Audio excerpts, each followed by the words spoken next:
नार जोहार। झारखंड विधानसभा 2024 के दूसरे चरण पर 38 सीटों का वोटिंग संपन्न हो गया है। दूसरे चरण के 38 सीटों में से कई मंत्री और मुख्यमंत्री भी चुनावी मैदान में हैं। इन 38 सीटों में से जिस पार्टी की ज़्यादा सीटें आएगी, सरकार उसके बनने के आसार बढ़ जाएंगे। वोटिंग होने के बाद जनता का रुझान किस पार्टी की ओर है और किस पार्टी का इन 3 सीटों में ज़्यादा सीटें आ रही है, उस वीडियो के इस ताज़ा ओपिनियन पोल में जानेंगे। झारखंड विधानसभा 2024 के चुनाव के लिए मात्र 3 ही ऐसे पार्टियां हैं जो सरकार बनाने के दौर में शामिल है, जिसमें एक तरफ जेएमएम, दूसरी और बीजेपी। लेकिन इन दोनों के बीच एक नई पार्टी है जो एजेएम है, जो नई और उभरती हुई पार्टी है। तो चलिए हम जानते हैं कि आज के इस ताज़ा ओपिनियन सर्वे के अनुसार किस पार्टी की ज़्यादा सीटें आ रही है और कौन सी पार्टी सरकार बनाने जा रही है झारखंड में। तो चलिए वीडियो को शुरू करते हैं। सबसे पहले ताज़ा ओपिनियन पोल सर्वे में बात करते हैं बोकारो जिला में 4 विधानसभा क्षेत्र में आते हैं, जिसमें बात करें जेएमएम की तो जेएमएम यहाँ से 2 सीटें जीतती हुई नजर आ रही है। अगर वही बात करें बीजेपी की तो बीजेपी भी यहाँ पे पिछड़ी हुई नजर नहीं आ रही है। वह भी 2 सीटें यहाँ से जीतती हुई नजर आ रही है और अपने खाते में सीटें डालते हुए नजर आ रही है। अंदर की बात की जाए तो बोकारो से एक भी सीट अदर वाले नजर नहीं आ रहे हैं, जीतते हुए नहीं दिख रहे हैं। चलिए अब बात करते हैं गिरिडीह सर्वे की बात करें तो यहाँ पर 6 विधानसभा क्षेत्र आते हैं, जिसमें अगर बात करें हम लोग जेएमएम की तो जेएमएम पार्टी यहाँ से 3 सीटें और वहीं अगर बात करें बीजेपी तो बीजेपी यहाँ से 2 सीटें जीतती हुई नजर आ रही है। अगर बात करें अदर की तो अदर यहाँ पर 1 सीटें जीतने में कामयाब हुई है। 1 सीटें यहाँ से अदर की खाते में भी जाती हुई नजर आ रही है। अगर अब बात करें इंडिया गठबंधन की जेएमएम की तो यहाँ से 5 सीटें हो चुके हैं और वही अगर बात करें बीजेपी यानी कि एनडीए गठबंधन की तो 4 सीटें हो चुकी है। 1 सीट के साथ अभी बीजेपी पिछड़ हुआ नजर आ रहा है, लेकिन मात्र 1 सीट ही पीछे है। अंदर की बात की जाए तो अंदर में जेएलएम भी आ जाता है, वहां से 1 सीटें अंदर के खाते में जाती हुई नजर आई है। चलिए अब बात करते हैं देवघर। तो देवघर जिला में कुल 3 विधानसभा क्षेत्र आते हैं, जिसमें बात करें अगर जेएमएम की तो यहाँ से जेएमएम बढ़त बनाते हुए नजर आ रही है और यहाँ से 3 सीटों में से 2 सीटें अपनी झोली में करती हुई नजर आ रही है। 2 सीटें यहाँ से जेएमएम जीतती हुई दिख रही है। अगर वही बात करें बीजेपी की तो बीजेपी मात्र 1 सीटें देवघर से जीतती हुई दिख रही है। अदर की बात करें तो यहाँ से खाता खोलते हुए नजर नहीं आ रहे हैं। अदर में अगर बात करें जेएलएम जेकेएम की तो वहाँ भी यहाँ से खाता खोलते हुए नजर नहीं आ रहे हैं। अब हम लोग बात करें अगर इंडिया गठबंधन की तो यहाँ से इंडिया गठबंधन की 7 सीटें हो चुकी है और एनडीए गठबंधन की बात करें तो अभी भी 2 सीटें के साथ पिछड़ी हुई नजर आ रही है। बीजेपी की यानी कि एनडीए गठबंधन की कुल 5 सीटें हुई है। चलिए अब बात करते हैं धनबाद कि तो धनबाद जिला में कुछ 6 विधानसभा क्षेत्र आते हैं, जिसमें अगर हम लोग बात करें अगर जेएमएम की तो जेएमएम यहाँ से 3 सीटें हासिल करने में कामयाब हुआ है। वही अगर बात करें बीजेपी की तो बीजेपी भी अपना बराबरी का दावा पेश कर रही है और वहाँ से 3 सीटें बीजेपी भी जीतती हुई दिख रही है, जीतती हुई नजर आ रही है। 6 सीटों में अदर यहाँ पे 1 भी सीट जीत नहीं पा रहे हैं और यहाँ से 0 खाता उनका रहने वाला है। अगर अब बात करें इंडिया गठबंधन की तो 10 हो चुके हैं और वही अगर बात करें एनडीए गठबंधन की तो 8 सीटें उनके भी हुए हैं। अभी भी एनडीए गठबंधन जो है वह 2 सीटें के साथ पिछड़ी हुई नजर आ रही है। चलिए अब बात करते हैं दुमका कि दुमका विधानसभा मतलब कि दुमका जिला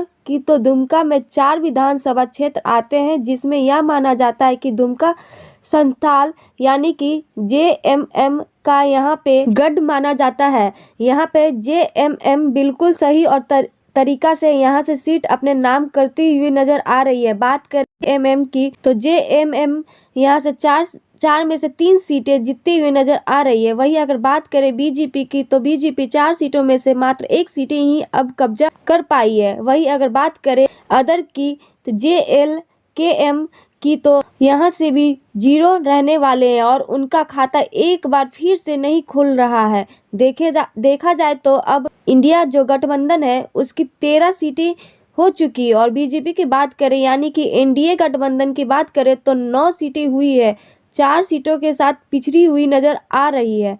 दूसरे चरण के चुनाव में अगर बात करें, चलिए अब बात करते हैं हम लोग यहाँ से हजारीबाग की। तो हजारीबाग जिला में दूसरे चरण में मात्र 1 सीटें आती है, जहाँ पे आपको अगर बात करें तो जेएमएम यहाँ पे पिछड़ी हुई नजर आ रही है। बीजेपी की बात करें तो 1 सीट में कब्जा करती हुई नजर आ रही है। हजारीबाग में दूसरे चरण में 1 सीट पर वोटिंग होना था, जहां पे यहाँ पे बीजेपी अपना कब्जा जमाती हुई नजर आ रही है। अदर की बात की जाए तो अदर 0 फिर से रहने वाला है। और अब बात करें इंडिया गठबंधन की तो 13 कुल सीटें हो चुकी है। वही अगर बीजेपी बीपीएन एनडीए गठबंधन की बात करें तो उनके भी 10 हो चुके हैं और मात्र 3 सीटों के साथ ही पिछड़ी हुई नजर आ रही है, लेकिन अभी भी पिछड़ी नजर आ रही है, बीजेपी पिछड़ी हुई दिख रही है। चलिए अब बात करते हैं जामताड़ा की। तो जामताड़ा जिला में तो विधानसभा क्षेत्र आते हैं, जिसमें यहाँ पे बात करें तो जेएमएम का दबदबा बना हुआ है और जेएमएम 2 सीट में से दोनों सीट यहाँ पे क्लीन सीट करती हुई नजर आ रही है। बात करें यहाँ पे जेएमएम की तो दोनों सीट पर कब्जा जमाती हुई नजर आ रही है और बीजेपी यहाँ से खाता खोलती हुई नजर हुई नहीं दिख रही है। अदर की बात की जाए तो अदर भी यहाँ से खाता खोलते हुए नहीं नजर आ रहे हैं। और अब बात करें इंडिया गठबंधन की तो 15 सीटें हो चुकी है और बीजेपी इंडिया गठबंधन की बात की जाए तो 10 सीटें अब 5 सीटों में से पिछड़ी हुई नजर आ रही है। एनडीए गठबंधन की टीम अगर बात करें जेएमएम की तो काफी आगे निकलता हुआ नजर आ रहा है, 5 सीटों के साथ बढ़त बनाई हुई है एनडीए पर बीजेपी पर। चलिए अब बात करते हैं हम लोग पाकुड़। तो पाकुड़ जिला में अगर बात करें तो 3 विधानसभा क्षेत्र आते हैं, जहां पर यहाँ पर भी जेएमएम का दबदबा है और यहाँ पर भी कल क्लीन स्वीप करती हुई नजर आ रही है। यहाँ पे 3 सीटों में 1 भी सीट बीजेपी या फिर अदर की खाते में जाते हुए नजर नहीं आ रही है। 3 सीटों में से 3 सीटों बीजेपी को घटा होता हुआ नजर आ रहा है और जेएमएम आगे बढ़ते हुए नजर आ रही है और 3 सीट यहाँ से जीतते हुए आप अपनी झोली में करती हुई नजर आ रही है। अब बात करें अगर इंडिया गठबंधन की तो कुल 18 सीटें हो चुकी है और वहीं पे बात करें एनडीए गठबंधन बीजेपी की तो मात्र 10 सीटें ही रह चुके हैं और काफी पिछड़ी हुई नजर आ रही है।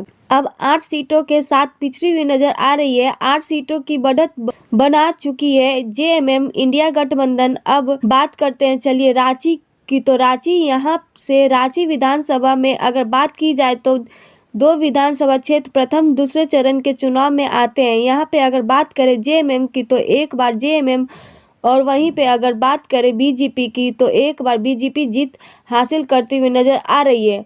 2 सीटों में से एक का बंटवारा करती हुई नजर आ रही है। वही अगर अदर की बात करें तो अदर भी 0 है यहाँ पर। और आप बात करें इंडिया गठबंधन की तो यहाँ पे 19 हो चुके हैं और एनडीए बीजेपी की 11 सीटें हो चुकी है।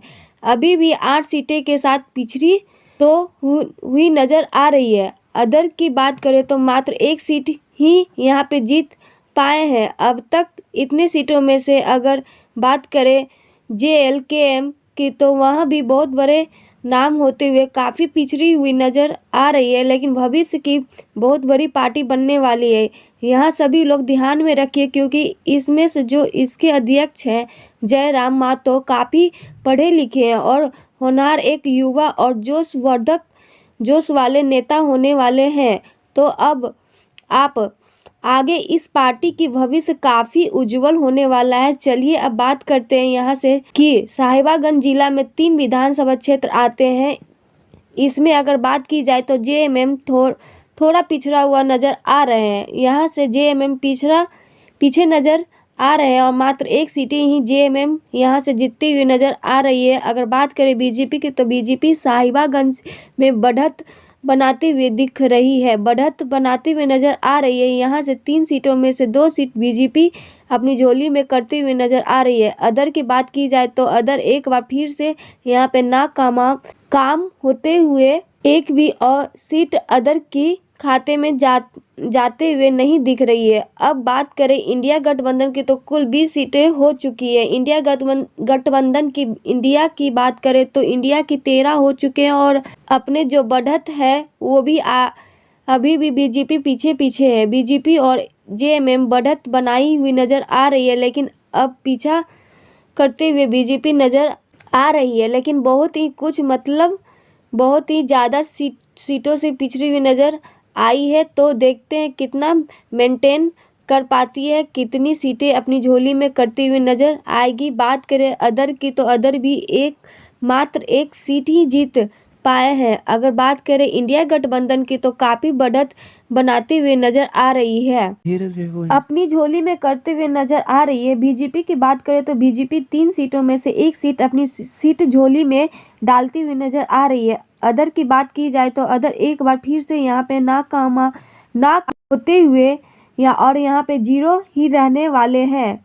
अगर बात करें इंडिया गठबंधन की तो अब 22 सीटें हो चुकी है इंडिया गठबंधन की। वहीं पे एनडीए की बात करें तो बीजेपी की बात करें तो मात्र 13 सीटें हो चुकी है और 9 सीटों के साथ पिछड़ी हुई नज़र आ रही है और काफ़ी बड़ा अंतराल हो रहा है, काफ़ी बड़ा अंतराल के साथ मार्जिन के साथ पिछड़ी हुई नज़र आ रही है बीजेपी। अगर बात करें चलिए अब रामगढ़ की तो रामगढ़ की दूसरे चरण के चुनाव के मात्र 1 सीटें होने वाला है, जहां से जेएमएम का दबदबा बनने वाला है। जेएमएम इस सीट पर कब्जा करते हुए नजर आ रही है। अगर बात करें बीजेपी की तो बीजेपी यहां से 0 रहने वाली है और अदर की बात की जाए तो अदर भी यहां से 0 ही रहने वाले। अब बात करें तो फाइनल हो चुका है 38 सीटों का जो सर्वे था वो आपके सामने आ चुका है। यहाँ पर इंडिया गठबंधन की बात करें, जेएमएम की गठबंधन की बात करें तो यहाँ पे 23 सीटों के साथ मतलब 23 सीट उनके आ चुके हैं और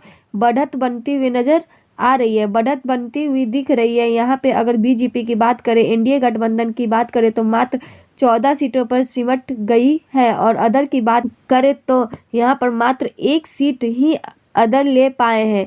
38 सीटों में से मात्र अदर की जाए तो 1 ही सीट यहाँ से जीत पाए हैं। यहाँ पे अगर बात करें तो यहाँ पे 11 सीटों के साथ पिछड़ी हुई नज़र आई है बीजेपी की टीम। अगर यहीं पे करें तो यहाँ पे बात करें 11 बोल रहा हूँ, 9 सीटों के साथ पिछड़ी हुई नज़र आई है। अब बात करते हैं यहाँ पे इस सर्वे में तो कुल अब बात करें जेएमएम की तो 23 सीटों हो चुकी है, बीजेपी की बात करें तो 14 और अदर की बात करें तो 1 सीटें। अगर हम इस सर्वे में देखें तो देखा जाए तो यहाँ पर इंडिया यानी कि जो जेएमएम है उनकी 23 सीट आ रही है। वही अगर बीजेपी यानी एनडीए गठबंधन की बात करें तो मात्र 14 सीटें ही आ रही है। दूसरे चरण के चुनाव में बीजेपी 9 सीटों से पिछड़ होता हुआ दिख रहा है। और अगर बात करें एक बार फिर से जेएमएम की तो करें तो झारखंड में उसकी सरकार बनते दिख रही है। यहाँ पे हेमंत सोरेन एक बार फिर से मुख्यमंत्री बनते हुए नजर आ रहे हैं। या तो हेमंत सोरेन मुख्यमंत्री बन सकते हैं या फिर उनकी वाइफ कल्पना सोरेन भी एक मुख्यमंत्री के दावेदार बनने वाली है। एक देखा जाए तो यहाँ पे इंडिया गठबंधन की सरकार बनने जा रही है, जेएम की सरकार बनने जा रही है। आपको यह ओपिनियन ताज़ा सर्वे कैसा लग रहा, कमेंट जरूर बताएं। आपको किस प्रकार का ओपिनियन अच्छा लगा होगा तो आप कमेंट करके ज़रूर बताइएगा। आपका नज़र में किस पार्टी की सरकार झारखंड में बनने जा रही है यह भी कमेंट करें और कितने सीटें इसमें ला रही है यह भी कमेंट करें। आज के लिए बस इतना ही, धन्यवाद।